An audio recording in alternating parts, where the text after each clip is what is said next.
At the start of COVID, all the health authorities did not know what was going on, so they closed down the operating rooms in Ontario.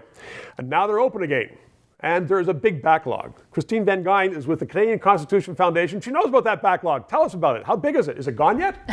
I mean, it's not going to be gone for, by my calculations, potentially up to 2 years to address that backlog. We found this information by I filed a Freedom of Information request with the government. Right. They found that surgeries for non-oncology, non-cancer surgeries had been reduced from this time last year to right now by 74%. For pediatric surgeries, it's down by 75%. The total backlog we found was in July, 160,000 patients have had their surgeries delayed. The Premier has since said that backlog has grown to 180,000 patients. So we understand why they did it at the start, even though I've talked to some surgeons who are saying that was a ridiculous decision, but they needed to focus on it, and so I get that.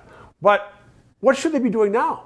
So they've now reopened surgery rooms, so Right. What are called elective surgeries, but I stress that what is an elective surgery is still a medically necessary surgery, like, for example, a heart surgery or a knee or a hip surgery. Those are medically necessary, but they're not emergency surgeries.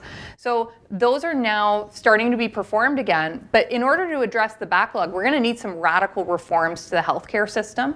So, for example, in British Columbia, the government there has contracted with private surgical clinics that have existed for more than 20 years there, and they're paying those clinics to perform those surgeries. So, I mean, could we have doctors working around the clock? I mean, obviously different shifts, but I mean, the operating rooms could be open 24 hours a day in Ontario, couldn't they? The Premier has suggested that surgeons work on weekends in order to do that, but he's going to have to negotiate with the physicians and the hospitals in order to achieve that. I think what we really need to do is look at how we can change the system to address this backlog, which isn't a problem in the next few months. It's going to be a problem for the next few years. We need real systemic change in the system, and I think allowing some healthcare entrepreneurship would be a great idea to solve that problem. Christine, do we actually have the capacity to do it? Do we have, or could we have the operating rooms and the physicians and the surgeons?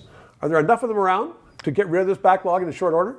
I think that there's enough physicians. The problem with rationed healthcare is that it's actually operating room time that's usually restricted, that surgeons don't have space in a hospital to perform the surgeries that they need to do. That's certainly what the case in British Columbia is, and it's a very similar situation in Ontario.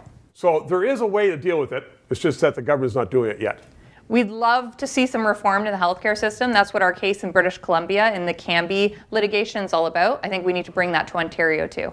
Well, we're doing that right now. 3 minutes is up. Thanks a lot, Christine. Thanks for watching. Parliament's coming back. A lot of big public issues coming up, and we're going to be covering them all here. So please subscribe to the show. There's a button right up here on your screen.